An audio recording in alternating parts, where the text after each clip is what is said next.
everybody, and welcome back to Spiritual Successor, a comedy video game design podcast. Here, we take your lovely, horrible, nasty, stinky, wretched ideas and mold them into the next AAA titles. I am one of your hosts, AJ Hart. And I, in the other corner, is your other host, Blake fucking Raya. Hello, everybody, and welcome back for another fun-loving episode. Is our final episode of Spooky Month. I'm hype, AJ's hype. We just got done playing Saints Row, and goddamn is that game super fun. It's such a good game. That game is just hitting the gas the whole time. I'm in love with it. I'm so happy that we're playing it for our Let's Play. It should be up the day that the first episode should be up when this podcast is up. So we'll do a little self-plug for that. Hey, is there like a sound coming in on... That was weird. I could just like hear shit. All right, delete this. What, did you hear a loud ping? Because I heard a loud ping. I heard like a loud... You know, like I heard in your mic sometimes I hear like... You remember when we would play Phasmophobia with Joe and Ray, and then you just like hear like the lights would go off and you'd hear the...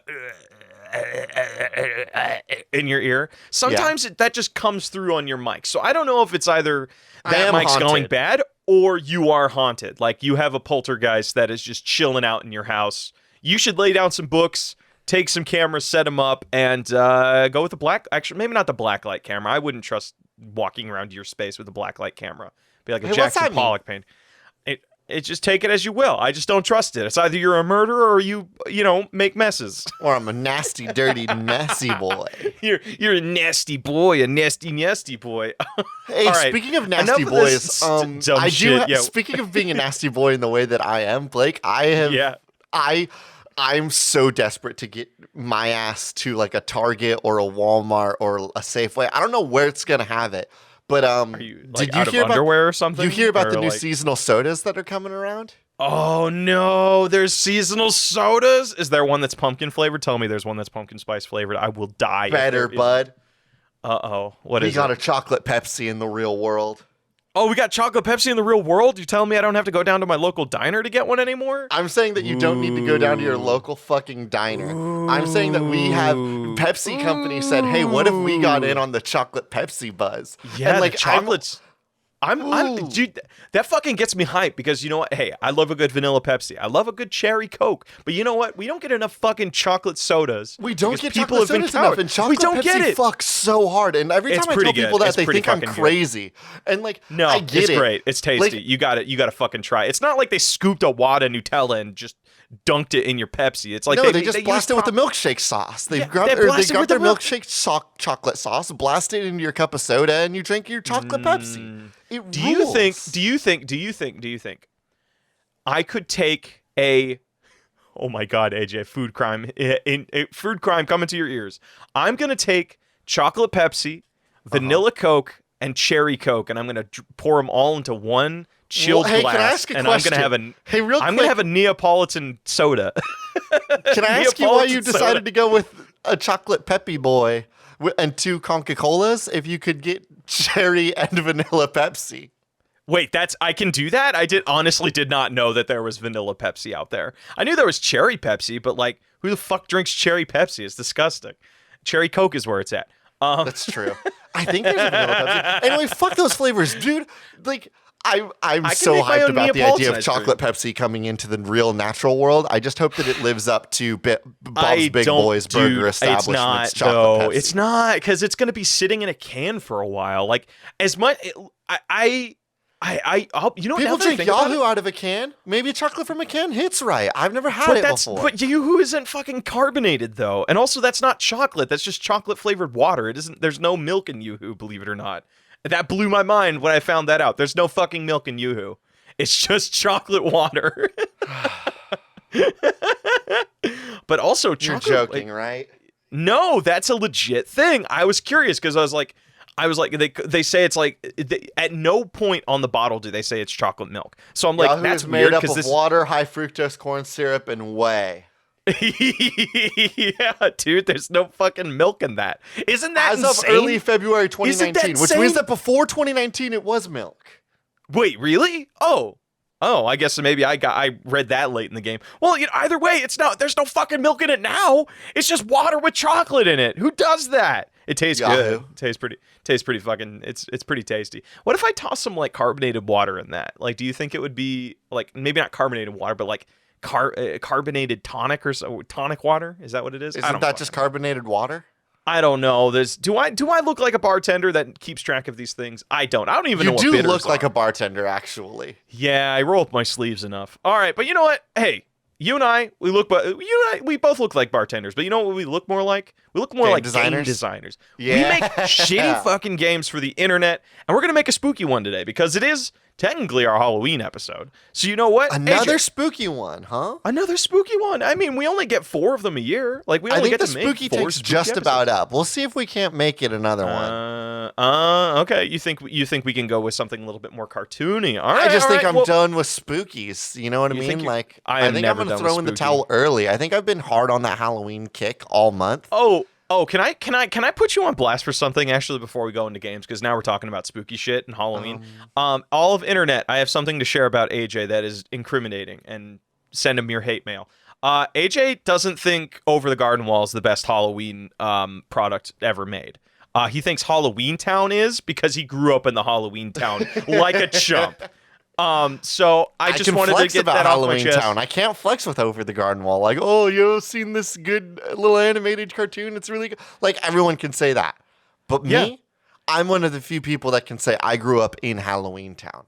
I know where the big pumpkin sits. You know what? If I were to put out a poll, I mean, most of our listeners are like either our age or slightly older, so they probably know what Halloween Town is. I bet if you were to walk up to some 19-year-old on the street and be like, hey, do you know what the fuck Halloween Town is? They'll look at you and like an old millennial, like an old person. They're like, oh, idiot, they'll just tell me it's where Jack Skellington lives. Come on, there are other Halloween towns. That's right, there is other Halloween towns. I totally forgot. I got you blinded, segued I got us blinded to come by the Halloween into Town. do game design. You have to commit to that. Yeah. Take us into game design. All right, well, I was asking. Oh, I got to give you a game? Yeah. This game comes to us on Twitter from Blue Bowser Stan account at Koopa Kirby. A game where you play as the Fates and you decide the births, lifespan, and death of people. So, what if you were given a soul at the beginning of this game? Or like, I guess a good way of thinking about this is a Papers, Please sort of game where it's you have a soul that arrives and you decide whether to where they spawn in the world and what their career ends up being. So if you do something like in like Civilization, you can see your decisions instantly, or it'll be like, oh, you're building an army now, you'll see how that affects your civilization. I want to do a game where all of the decisions you make, you do not see the results of them until like an hour of gameplay later. So it's like you have to plan way fucking ahead. So you could play this game, and it also kind of has that level of Sims energy where it's like you might play this game just to start shit, just to see how fucking crazy you can make things. So I'm wondering if like, okay, you are playing the 3 fates, and each fate gives some sort of input on this character. One fate decides where they're born. One fate decides what they do their career with their life, and the third one decides when they die. Yes. So now, what information are the fates given to help this along? Like, is it like, none. Oh, this character likes to eat wet bread, and then the third fate can be like, I get to decide when this sick fuck dies. Okay, so you're saying like what information do they arrive at the gate with? Is that what you mean? Specifically, what information could a player be given that is pertinent to deciding how long they get to live? I'm wondering... Like, if I see some motherfucker, if I'm one of the fates, and I'm given a soul, and it's just like, in this soul's thing, it's like, this soul hates Prince. Then I'm like, then they don't get along. they a hate spirit Prince? comes to me, and the spirit says, how's it going? I'm a serial murderer. And it's like, okay, then I'm going to have you die at like 8 before you can murder. Well, okay, so what is our gameplay loop here? Because are you trying to... You propose something like Papers, Please, so maybe you're given like a profile on a spirit with, again, like 3 things they like, 3 things they dislike. And then you are able to decide from a variety of career paths, a variety of ages, and a variety of locations. And again, then the gameplay loop is this decision factor or like this, like you set them on a path, you create their story, and then you let them loose. And based on these like 3 like prompts that you are given, there will be all sorts of variables within there. So like you get a spirit, and like your choices of career path are things like entertainment, politics, historian, warrior, yeah. You know, stuff that can transcend, like you have farmer or artisan or some, you know, a crafter or things like that. Okay, so and I'm so trying to figure you out decide like, one of those things, you decide how long they live, and then you decide a location, and then from those 3 pools, the game will start crafting stories. I'm thinking something a little bit like can I there was this. Yeah, hit me. So I think I'm trying to figure out, like, I think the biggest hurdle of this game is figuring out, okay, what does it mean to choose a path for somebody, and how does that move the game itself forward? So I'm thinking this is a game that starts at the beginning of time, or like, you know, right as civilization is starting. And so the fates have chosen Adam and Eve.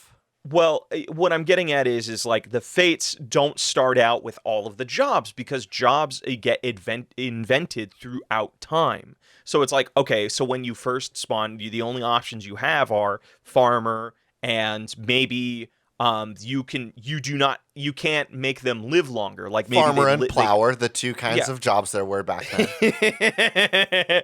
But as time moves forward, like you go from like, you know, 8000 AD to 8000 BC all the way to 2020 AD or whatever.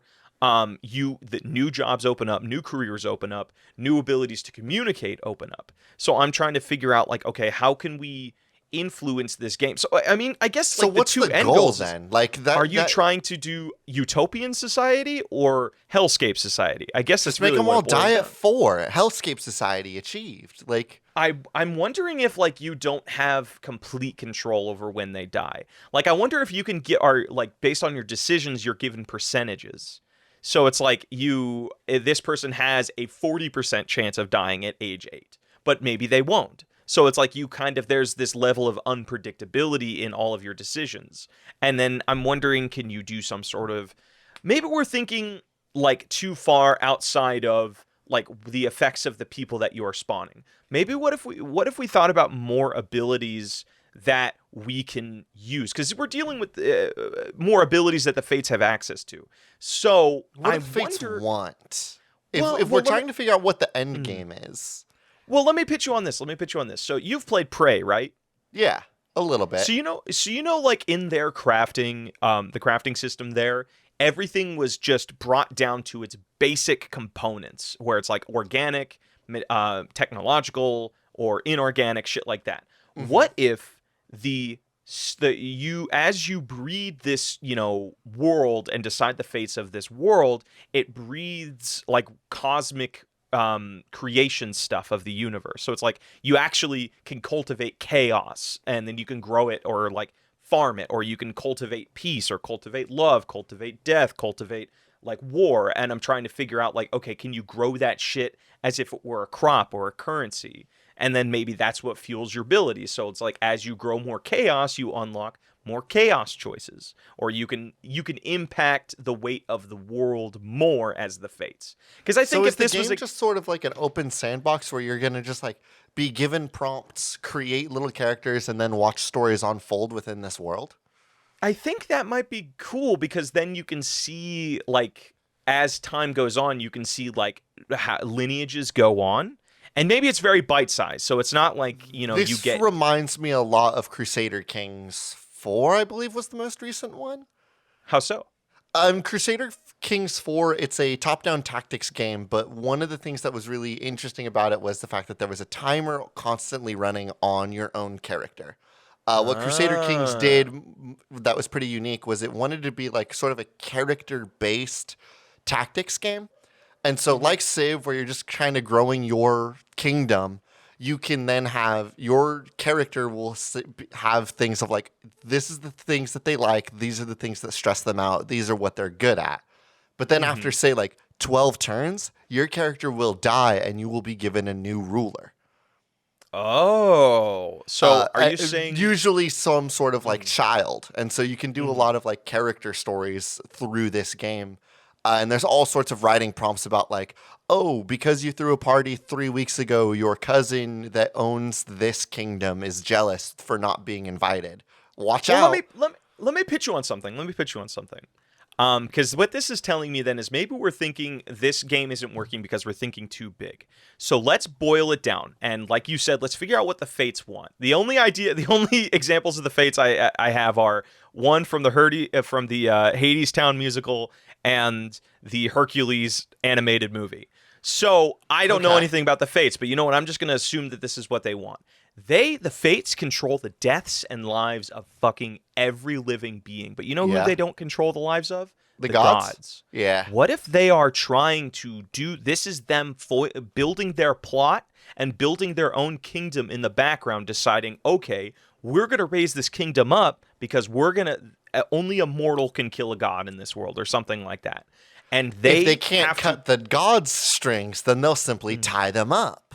Yeah, so I'm wondering if like this whole thing is about the Fates trying to cultivate this kingdom that wages a war with the gods. So it's like you're trying to, like, maybe they're under the thumb of Hades and they want to be like, okay, we need fucking Hades out of here so we can have complete control over who lives, who dies, who tells our story.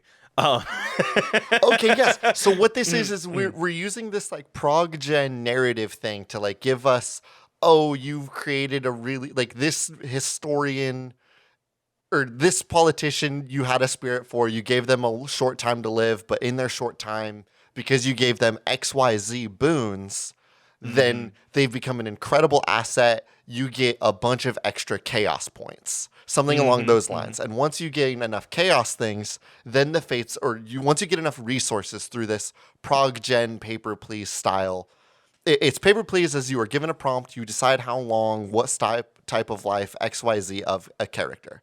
That character is placed out into the narrative bucket. Characters will be pulled out of the narrative bucket, and based on storylines that happen, you will be given or you will lose spiritual points. This is the chaos thing that you mentioned. But we'll have other energies. Perhaps chaos, perhaps passion, perhaps love. From there, you can use those resources to create heroes. Heroes would then be what we use as a spirit that you create that gets put into the world, and now it is in the narrative bucket. And a hero can or might kill a god. Oh, okay. So, I want to build on that because you're in an interesting. There's an interesting idea there. One thing I'm catching us doing is that we're looking at the spirits before they born, if they already have their own like personality and their own type of person. But I think when we look at these spirits before they go off and become a person, maybe we don't look at it as they have personalities or like, they're this type of person. It's more over just like, okay, what energies does this spirit carry? They carry a lot more violent energy and a low intelligence energy or something like that. They're predestined for something like that. Of course, that gets into the whole thing of like who's born this way, are you raised this way, that kind of thing. But I'm wondering if it's more. But we're dealing with gods and fates, and we are allowed to play with these. Yeah, so it's like you're dealing with like fate. Like, what are these people leaning towards? To build on what you're saying is you can pick, once you come across the spirit, you can pick who you want to infuse with the special energy that you've cultivated, and that will determine what kind of hero it is. So say we decided we took that extremely violent but low intelligence character and we juiced them up with chaos energy. Well, guess what? We're going to start seeing there's going to be more war above ground. There's going to be more like just absolute fucking chaos incarnate going on. But hey, like a lot of war, that's a good way to get Ares to rear his head in the prog gen stories. Yes. And now you have Ares as an existent character in your storylines. Oh my God. And now you as the Fate can start saying, okay, Ares exists. He's reared his head. We have him on our overworld map. Now let's start seeing how do we beat Ares? What sort of characters need to exist in the world to beat Ares? Holy shit. So you're just trying to go up and fucking beat. You know what this was reminding me of? This comic's been out for a long time, but I do recommend reading it. you remember fucking Resurrection Man, where like yes, the core narrative of that is there's this character who can't die, and angels and demons are hunting this character because there is a deficit on his soul. I'm wondering if that's why the Fates are upset at the gods, is because they view this as like, hey, there's a deficit on your soul. You have lived too long. You have been slain, quote unquote, too many times. So it's time for you to move on. It's time for you to die, and that's why the Fates are going up against these gods. In order to do that, the Fates need to create a world state where the gods feel it is necessary for them to get involved. To step, like physically manifest. In the case of Ares, you need to have a huge war happening. And then Ares will rear his head and he'll be like, yo, we partying? What's up? And now you can say, okay, again, how do we kill Ares? Perhaps in order to get Zeus to show up, you need to create a lot of pollution to create a lot of stormy weather. So then Zeus and Poseidon show up and they're like, damn, we got storms up the his out. I think it can also lean into like, if depending on what culture you raise up too. It's like if you have a culture that is very heavily about hunting, you would summon Artemis, or like a culture that's heavily about nautical like warfare or nautical sort of like stuff. Oh fuck! Wait a second here. I have something I want to pitch you on. I'm gonna just straight up steal from Deathloop.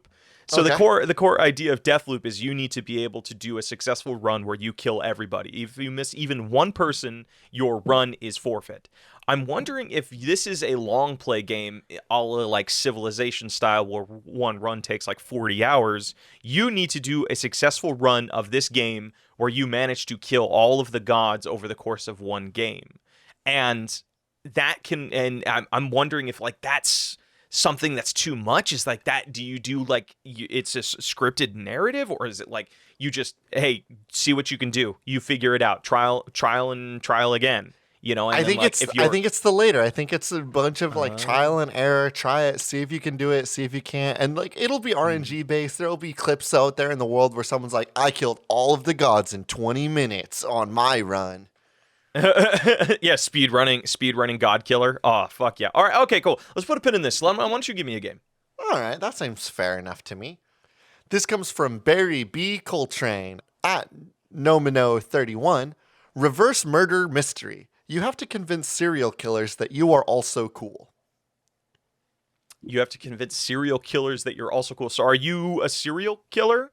And you're just trying not to get caught? You've wound up in the same room as Jason and Freddy. How's it going? It's Freddy versus Jason versus Xenomorph versus Chucky. And they're all hanging out. And they're like, they're all looking at each other. And they're like, I respect you. I respect you. I respect you. The game, the hustle, So is this like a competitive It's about the drive. Hitman? It's about the passion. And then you're there also. And you're like, damn. How do I convince these 5 super murderers that I am also cool and need to be respected so that they don't just attack me right here, right now?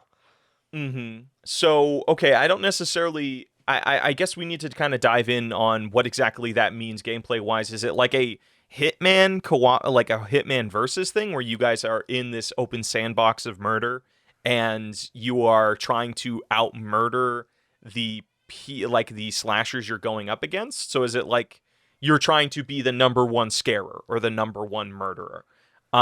Is that kind of so like level 1 is you're at you would camp. Just sit down and simply lie to the other monsters and tell them that you've done murders and cool things like that.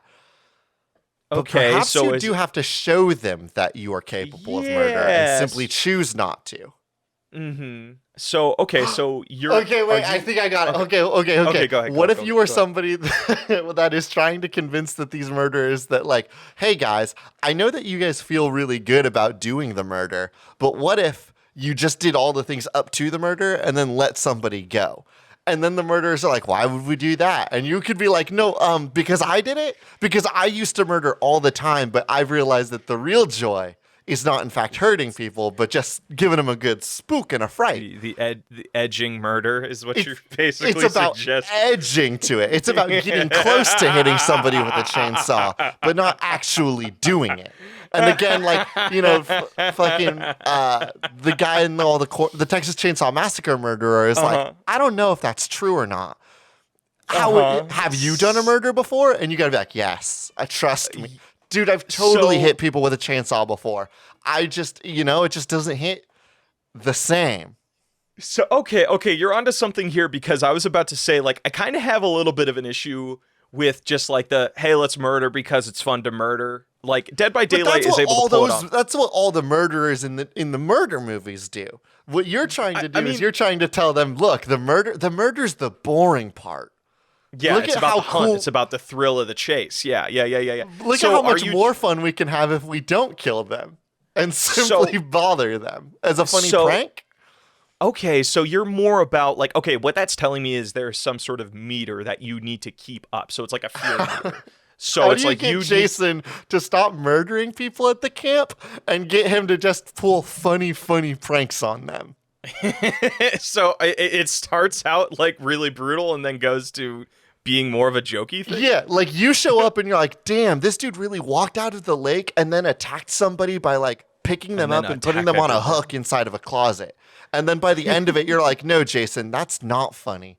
You know what is kind of funny, though? Is if you go up to somebody's tent and you zip tie it shut. That's a good, harmless, funny prank. Okay. So it's about these brutal murderers discovering the joy of pranking. How is that a reverse murder mystery, though? Yes, exactly. Okay. How is that a murder mystery, though? It's a reverse murder mystery, Blake. But a reverse murder mystery implies that you're trying to not figure out who the murderer is. Again, the prompt was you have to convince serial killers that you are also cool. Okay. I mean, okay, you're convincing them. It's like if Mike Wazowski would just show up and is like, it's like if Mike Wazowski tried to convince people that he was cool. Yes, it's exactly that. So you start off as like a slasher poser, and you're poser with a Z. And you show up, and rather than wanting to kill people, you don't want to kill people, but you still want to be cool. I think that you showed up here with the explicit intent of correcting these murderers. You're a real Harley Quinzel type beat, but you're hoping not to fall in love with all of these sick murderers. Fall in love with are you? Is this? Are you implying it's kind of like a? Oh God, I'm trying to think of the name. It's not like Honey Pop. No, I'm proposing that it's like Harley from the Batman. From the Batman. No. I'm trying to think structure-wise. It's like, okay, a good example, Helltaker, where it's like you get one level and one interaction with this character, and that's all you get with them. Is this a similar situation where it's you have to out-prank them, and then you get one sort of conversation with them that you then have to, during that conversation, like Helltaker, there is a right answer and a wrong answer. You either get it right or you get it wrong, and if you get it wrong, you die. They kill you. Or maybe it's like they ask you questions based off of the activities that you did during the scare thing, or during like the there's a dialogue option where they ask you about how much cool murder you've done, and in that one you do have to lie and convince them that like you used to do it all the time but you got bored of it. Check out the funny things that I can do with this plunger. Bet you I can beam your mask with it from 20 yards away. It'll be super fun.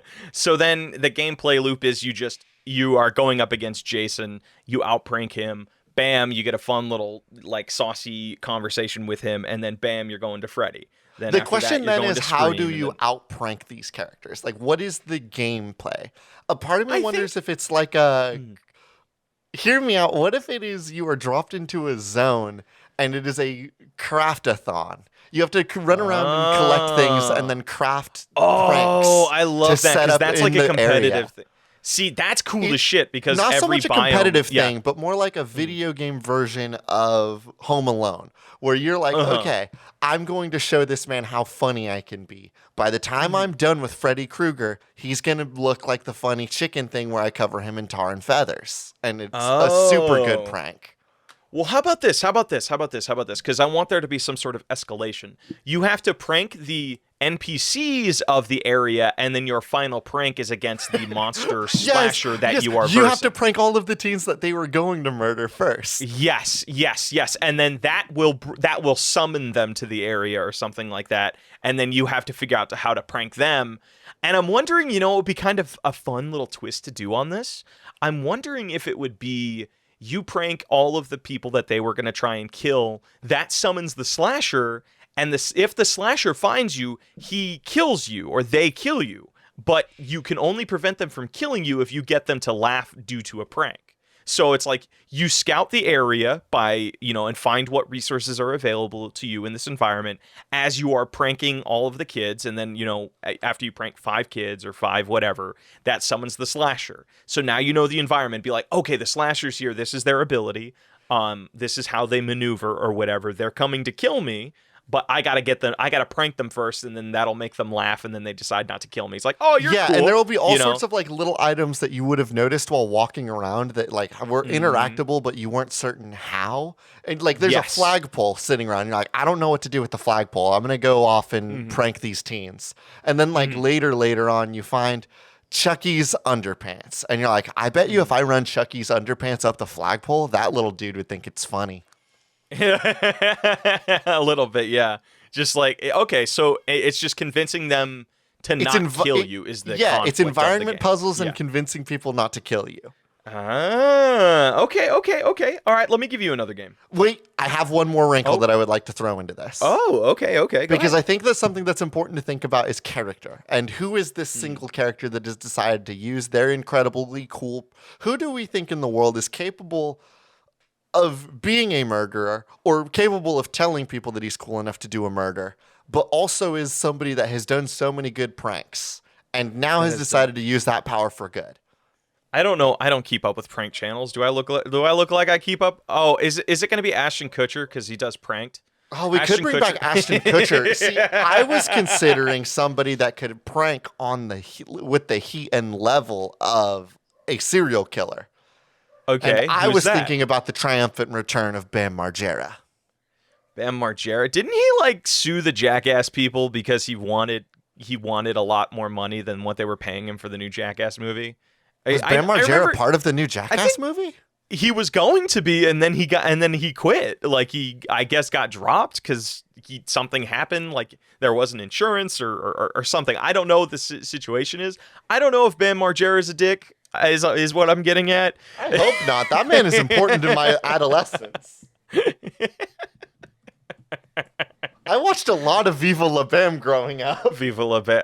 Fuck, dude. Remember when they had Guar on that show? That was wild. Oh, that was no. Bam Margera. Yeah. Sorry, I just did a Google search on him. He's not doing great right now. Uh-oh. What's wrong? What did he do? Uh-oh. He went to jail. That's what I'll end that one with. Oh, no! All right, whatever. Fuck Bam Margera. Ashton Kutcher's all right, I think. Maybe? I hope. God. I don't know. I'm talking about Fuck it. I'm done with adults. I'm done with adults. We're getting the little kid, the curly-haired kid from fucking Stranger Things. He's too young to have done anything wrong. He wanted to do a prank show. Now he can prank serial murderers. He did want to do a prank show. What is that kid's name? Fucking Stranger Things kid. What's his fucking name? Is it I don't know. I can't see it. Okay. Finn Wolfhard. Is it Finn Wolfhard? That kid, the curly-haired kid? No, wrong one. Wrong one? Fuck! All right, whatever. All right, let's go on to another game. Gaten Matarezo? I don't know how to pronounce that. But it's Gaten. Oh, are you talking about like the older kid? No. The teenager. Oh. The young kid with the curly hair from Stranger Things. He had two missing front teeth. The one with the white hat, and then like that has with like the a red white rim hat. on it. Yes, he's the one telling all the serial murderers that they can do pranks instead. I mean, they would look at that kid and be like, "Oh my God, you're adorable." And he's then too young to be murdered by any of them. He's too young to be murdered. Might I suggest though, if this is a game where you do get caught, it is pretty brutal. Like we're dealing with fucking Jason Voorhees here. Type murder animations. It is it's one of those fucking intense as shit. Yeah, it's the Dead Rising Lara Croft murder animations where like we let some developer have a little bit too much time with it, and they like make it, and then people sit down on podcasts afterwards and look at it and say, "Who the fuck is this for?" And we have to sit there like, we don't know. When we played It Takes Two. We don't know either. We just know that like people do this People in like the it, industry. I guess. All right. AJ, I got a complaint. Zombies? Of course too you fucking do. slow. Zombies, too slow. Every time I see a zombie, they're moving slow and they're doing walker. They're nicknamed walkers. I want to do a game inspired by It's All October, but the crying dries in your eyes at Dust in Your Eyes, Zombie Sports Resort. Wii Sports, but with zombie me's and extra slapstick horror comedy. AJ, this is about zombies getting jacked. This is about zombies getting swole. This is about zombies playing Ring Fit Adventure. How does a zombie do a deadlift? Because if they pick up the weights, their arms will fall off. That's the joy of it. Is you gotta I'm wondering. Okay, this feels like a shitty fucking Wii game. Like there was like redneck as most sports, of them were. As most of them were. Quality control on Wii, it was not good. So this is a game that is either for the Wii Fit. What was that thing called? Balance was board? It just called a Wii Fit? Yeah, the Wii Fit balance board. I'm wondering if you can do a thing for the Wii Fit balance board, or we're going to take the shitty energy of those poorly designed Wii games and we take that spirit and put it into a Ring Fit Adventure game. I think the Ring Fit Adventure has more possibilities for us to do zombie minigames. So I'm thinking somewhere along. Okay, let's name down what zombies do. One, they gotta shamble. They gotta walk. Eat brains. They shamble.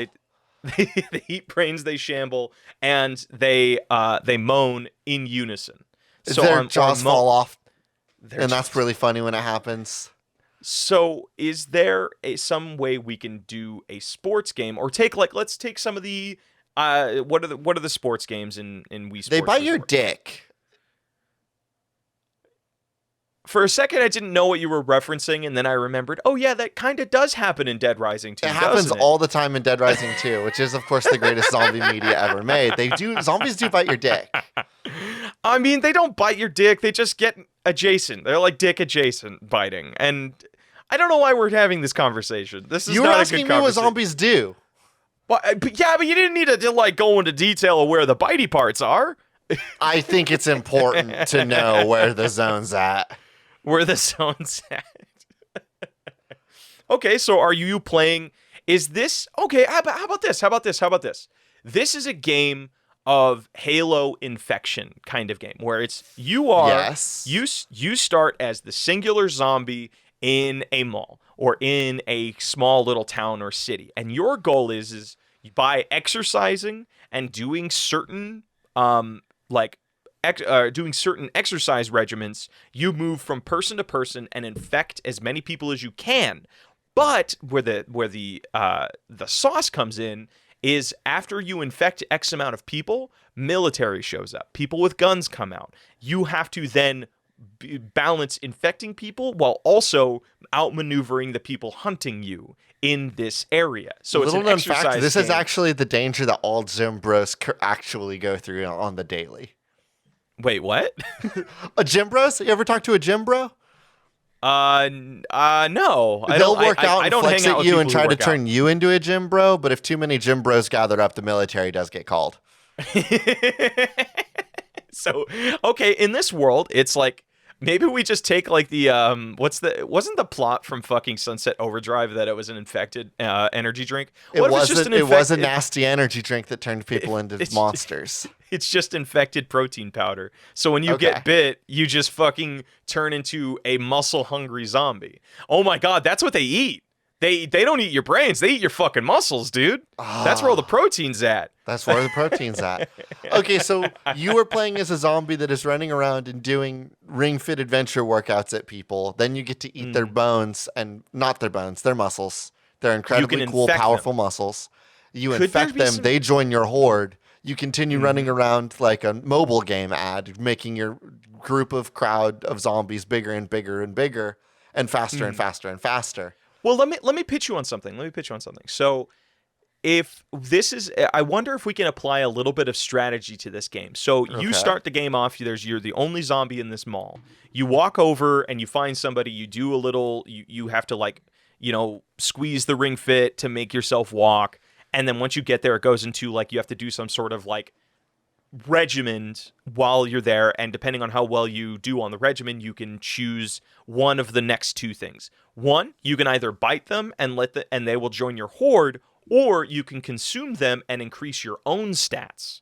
So it's this balance of infecting and growing the horde to where you can like have many more people or many more zombies survive when the military does arrive, or you can make yourself stronger and you like evolve style. So I'm wondering, now, like I do have one question for you. Okay, go ahead. How does this get the Mii's involved? How does it get the Mii's involved? I mean, you can design your own zombie Mii, right? Or the people, what if these are just Mii's? What if these are just the Mii's that people created? Yes, they all just get siphoned into one area. So like everybody that's living in this mall or living in this town is the people that have the Mii's. It's the Mii Center. It's the Mii Mall. The little Mii channel that all the Mii's hung out in. That's where the zombie outbreak is happening.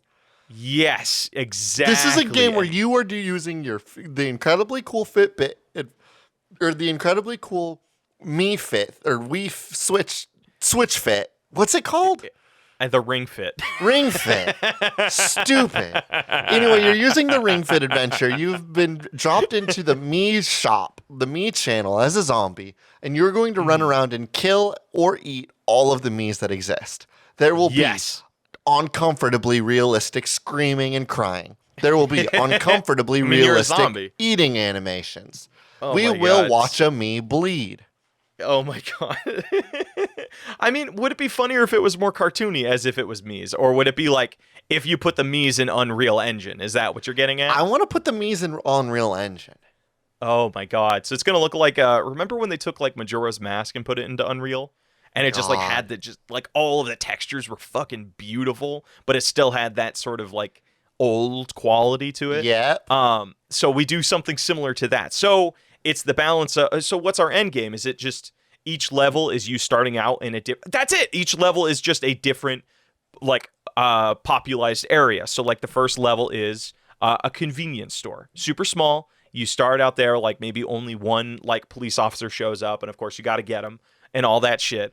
And then, but each level is structured to be one workout session. So it'll be like, I wonder if like you start at the convenience store and it's like Mondays is arm day, or like the second one is the mall. Guess what? You got to do a lot of walking in a mall to get around and get everybody. So that's going to be a lot more. Have we not gotten another Ring Fit anything? Because it was, it actually is kind of surprising because it sold out like at the beginning of COVID. Yeah. Like Ring Fit was not available anywhere. And people liked it. People bought it. Like, people said it was a good game. Like, I was playing it for a little bit. Like, my last 2 weeks in Oregon, I had a Ring Fit adventure because my sister got it. And then I left it in Oregon. But I was playing it for a little bit there. It does rule. So, so maybe that's what we need to do here. This is the next fucking game that uses the Ring Fit adventure. This is a Ring Fit adventure for grown-ups. It's good. It's a Ring Fit adventure for grown-ups. All right, Blake, it's time. It's time? What's our nug? Time for what? Okay, so what nugs we got? We have the convinced slashers that you're a cool person by pranking them dumb kids. By pranking them so right. By pranking them so right. And then we have the Fates game, which I like the Fates game. It doesn't have that stank, you know? It doesn't have the stank on it. It seems like a fun game. I think it's either between our jazzercise exercise zombie game. Zazzercise? I'm trying to think of a good zombie name. All right. It's either between that or the other game that you came up with. I would like to explore the idea of pranking a serial killer more. Okay. Do you think there's more legs on that? Do you think there's some stank on that? What if when Freddy Krueger in the Freddy Krueger mission and he's like, I'm gonna kill the kids when they're asleep. You're like, no, what if we did this instead? And you just fucking blasted the teenager with a hose while they were sleeping. Okay. I don't know. Like I feel like it's really like an open world over here in Show Murderers How to Prank So Right. Well, I guess I'm trying to think of like, okay, what's is there any more that we can discuss with it? Because I think I choose my nugs off of like, is there more to talk about with that game? And I look at the slasher game, though very fun, I don't think I have anything else to say about it. It does seem perfect already, doesn't it? How can we stink it then? It's already a confined package. I was going to make it stink and suck a little bit by bringing somebody from the early aughts involved, but apparently everybody from the early aughts sucks shit, and no one is safe. And you look up somebody that you remember vaguely from the past and find out that they're fucking attacking people. Like, yeah. All right. Well, let's lean away from that one then. I don't think it's got any legs. Why don't we do our? Could we get Rob Dyrdek in this? Is Rob Dyrdek not problematic? I don't know. MTV still has like 8 shows with the man. I don't know. Like, I don't trust anybody who fucking just. I don't trust anybody that got famous for skateboards.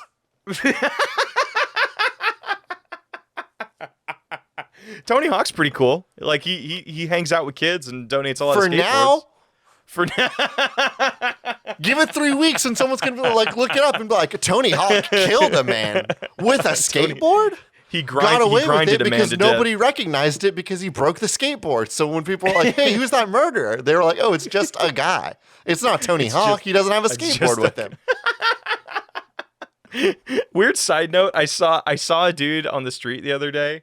While I was at a kebab place and I saw this one guy. I'm like, God, that looks like Tony Hawk. I know I'm terrible with faces, but that looks like Tony Hawk. But you're right, he didn't have a skateboard, so it couldn't have been Tony Hawk. It couldn't have been Tony Hawk. But like, if he had a skateboard with him, like you would have recognized him immediately. I would have recognized him instantly. Yep.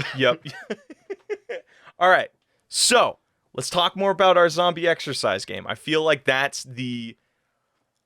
I feel there is more legs on it, and we can add a little bit of stank on it with how we go about it. How? So, okay. You tell me how to put stink on it, because right now all I've got is an HD remaster of the Mii shop, and I'll be honest, I see why Nintendo fucking abandoned the Miis. I'm trying to imagine a world where these little dudes are under better lighting, and it sucks shit. There's nothing for the light to catch. There's nothing here. It's not even like a fun thing to imagine. Like, I'm just looking at them and they're there. And I'm like, yeah, that sure is the Mii channel, huh? Okay, I'm wondering, do you think we need to take the Ring Fit adventure outside? Like, people need to take this to public spaces. You can't make me think about bringing the Switch in public, because now I'm just thinking about Nintendo Street Pass for the 3DS. That's exactly what I was thinking. So now imagine, AJ, you can gain points. You know, like you were talking to me about, there is the concept whatever of we gym get bros. after the Switch better have a Street Pass, or I'm going to find everybody in charge of Nintendo and kick them in the dong. I mean, I think it's possible. Like, that was all done through Bluetooth and shit. So, like, like we just got Bluetooth audio on the Switch. So who knows? Maybe Street Pass will become a thing on the Switch. Maybe Street Pass is on the Switch. They just haven't activated it for us. Maybe it's just not there yet. Okay, so now you were telling. Hold on. Yo, Switch, you got Street Pass in here? So you were pitching me on the concept of how Street Bros get other people to become Street Bros. Gym Bros, not Street Bros. They're very different. Okay, so like, what if we take that concept and apply it to our Ring Fit adventure? Is there a way we can award people for taking their Ring Fit adventure outside, doing exercises, and recommending this game to people? Indoctrinating them into our zombie gym bro game. So it's we don't have a pyramid scheme in video games yet, and I think that like a is that a pyramid scheme? A peripheral pyramid scheme. Okay, well, it's not exactly a pyramid scheme, but like a peripheral based referral program is just shitty enough. Like, oh yeah, where it's like, hey, if you refer a friend, you get $10, you know, or like, hey, you refer a friend, for a physical like Mint product? Mobile does that. Yeah, Mint Mobile.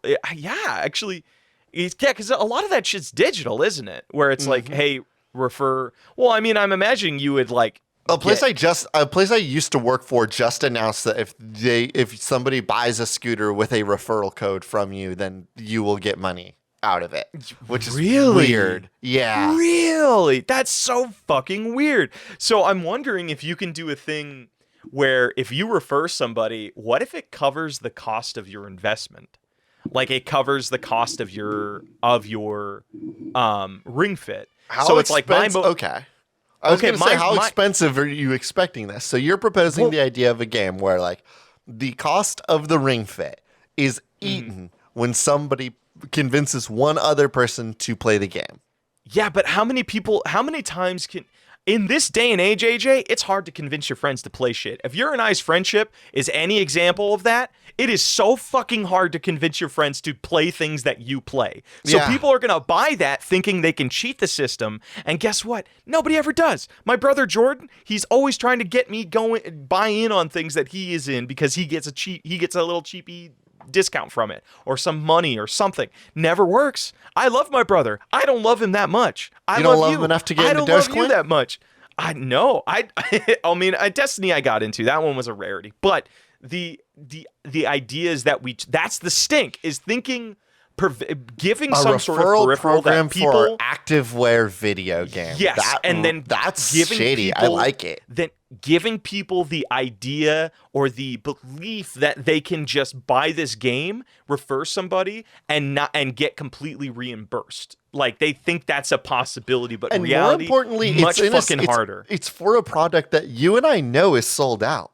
Like, yes, like no people one are going to buy it regardless. do the referral program because everybody that wants this thing is getting in on it anyway.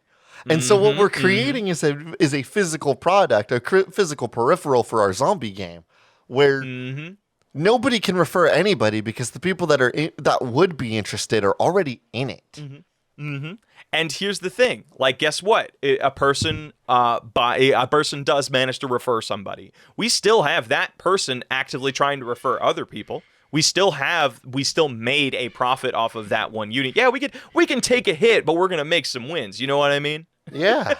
Just like a zombie horde. It starts out small. One person talks to another person. It spreads. It spreads and spreads and spreads and spreads until everybody and their mom has a zombie Ring Fit adventure. AJ, what the fuck are we calling this game? Also, we should talk about modifiers. Let's talk about a modifier really quick. Okay. What was this week's modifiers, Blake? This week's modifier is collectibles. So we have to talk about what are the things we got to talk about the game, the little in-game zombie game, because I am realizing, I'll be honest here, that I think that what we've developed is a little bit of a mobile game. And I do mean like a shitty mobile game that you would get ads for while on Twitter or TikTok. Like you are just like a mass of me's running around. You find another me. You do a couple workouts at it, and then you get to decide whether to eat it or make it join you. And then you run around some more.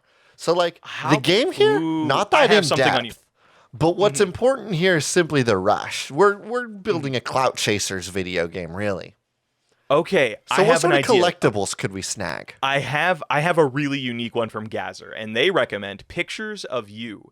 AJ, what's the number one thing people fucking love doing when they get a good pump on or go to the gym and get that sweat going? They love taking pictures of themselves. They take a fucking selfie. They fucking show off that they've put in the work and that they're getting their pump on. So guess what? When you reach milestones or you beat a level, the Ring Fit Adventure is already in the perfect position to take a selfie. We add a little bit of a webcam right there on top of the Ring Fit Adventure, snaps a selfie when you beat a level, and that's the thing that you can collect. Okay, hear me out. You can it's upload like to your one phone. of those. It's like Connect. So when Connect was going around, it would do all of the Connect games would do this thing where like it would take a photo of you in the middle of your thing and be like, "Look how much fun you're having." And like, of course, like you look like shit. You are like either like winded or like you're entirely red and sweaty or you're blurred out. What this game is doing is it is taking that same process of like, here's a shitty photo of you. And like you're out here putting your gains in, putting in your work in, putting in your blood, sweat, and tears, and it's taking photos of you the whole time. And then in the middle of it, it's like, hey, you better find these collectible photos or we're posting them.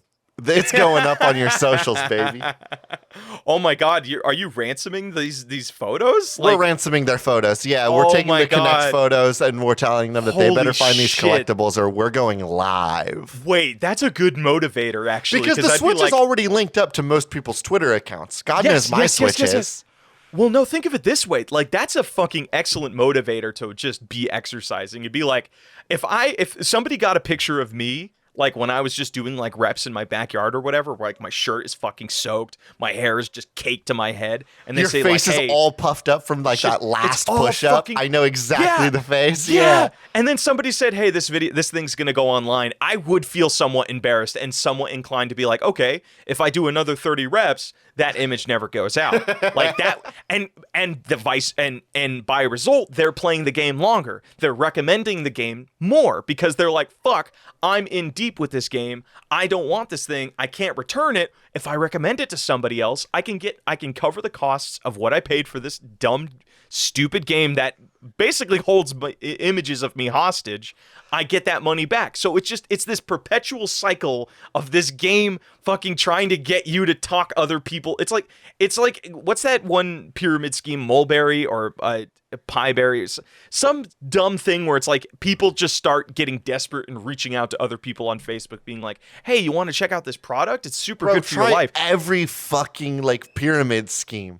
I was scrolling through Facebook the other day before, like, because I recently started dabbling back into Facebook, and I saw like 2 people from my fucking high school football team are like now part of some CBD oil pyramid scheme. And I'm like, some damn, MLM, multi-level marketing, I think, is what our thing classifies as. Not necessarily a pyramid scheme. It's the same thing, bud.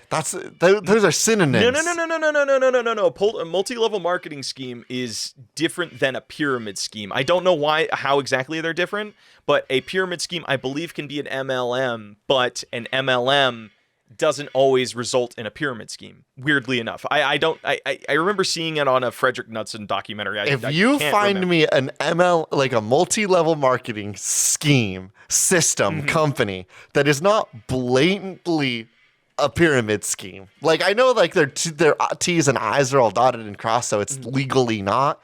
But like we all know Cutco knives are a pyramid scheme. Okay. Here's a quick little thing that is different about it. Multi-level marketing or network marketing is individuals selling products to the public, often by word of mouth or direct sales. Pyramid schemes are, however, fraudulent schemes disguised as MLM strategy. So MLMs because have there's actual a product products you can buy. Because there's an actual product there. It's not a scheme. It's just dog shit.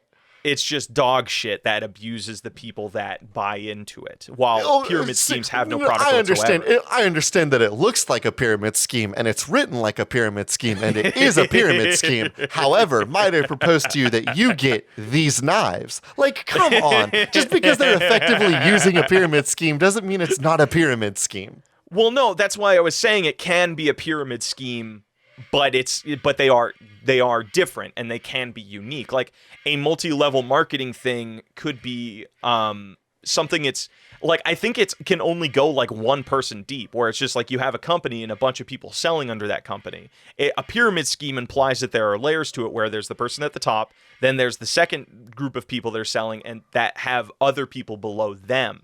So like it's different. Like this is not. The game we're making isn't like that. It's like, well, actually, I guess kind of a way it is, because you have the first layer of people who bought the ring fit Zomii product edition. We're not in the multi-level scheme system. What we are is a referral system, which no one will be able to take advantage of. And then we are ransomwaring their horrible, nasty workout photos. And then, and if you don't burn those 2,000 calories, baby, this photo is going out. It's going out. I hope you have a fun caption ready for this. Like, oh, you know, it doesn't look pretty, but it feels great. You better have a bunch of those in the back pocket, because we will make this live.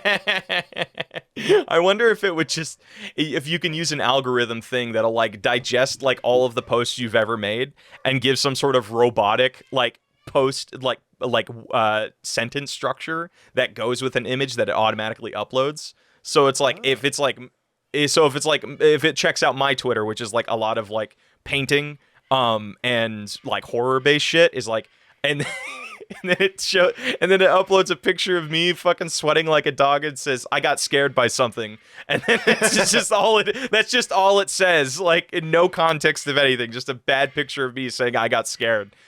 Shit like that, you know what I mean? Yeah. Okay, so what are we calling this? What do we call this? We figured out a collectible that's also like the hostage situation. It's zombies. Zombie it's me's. we could do. What's Is that? Zomii anything? Zomii? Actually, Yeah. that's pretty good. Zomii, ring fit Zomii. Ring? Is it just ring fit that dot over the dot Zomii? Or is it just Zomii? Yeah, ring fit Zomii. God, that's so fucking. That's so It's difficult not great. I'll be honest, not a great name, but also it's a me game, so like what the fuck ever. Like it wasn't gonna be good. We know how those me games be. Well, what if we call it Ring Fit Zomii? Like Zomii. So because if you say zombie really fast, it sounds like you're saying zombie. Okay, so yeah. Ring fit Zomii? Yeah. Yeah, that'll do. That's a fucking game, dude. That's a game. We have an MLM Ring Fit game. Holy shit. I didn't think that's where we'd end up today, but hey, that's kind of horror-y. At least it's horror like in a capitalistic sense. It is. And that I think is the true goal. Blake, I'm ready to go to patch notes. Let's go to patch notes. Hello everybody and welcome to patch notes. We have one itty-bitty favor to ask you, and I'm only feel comfortable asking you this because it was my birthday yesterday, October 25th, 1995. That's my birthday. It's I'm a little baby boy of 26. And Blake, are you about to use your birthday wish on 400 people?